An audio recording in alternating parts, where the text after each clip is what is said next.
Un lenzuolo bianco lasciato dai soccorritori, segni verdi fluorescenti sull'asfalto che indicano la posizione dell'autobus. Sono le tracce di quanto accaduto in via Gozzi, ridosso della stazione di Padova. Sono le 8 del mattino, l'orario dei pendolari. Un autobus che viaggia sulla linea extraurbana di Due Carrare si sta muovendo dalla stazione in direzione centro. A bordo c'è solo l'autista. Lungo la strada cammina una giovane di 22 anni di Mirano che pochi secondi dopo prova in fretta ad attraversare la strada sulle strisce pedonali.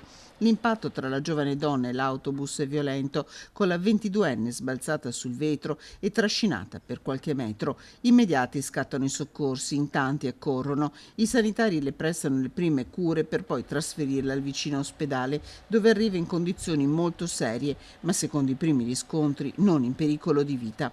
In via Gozzi iniziano i rilievi della polizia locale di Padova sul posto con la stazione mobile. Si sentono i testimoni, si ascolta soprattutto l'autista, un uomo di grande esperienza sotto shock per quanto accaduto. Le indagini in corso cercheranno di cristallizzare quei pochi terribili istanti. Nel frattempo il pensiero di tutti corre in ospedale, sperando che la donna ferita possa migliorare al più presto.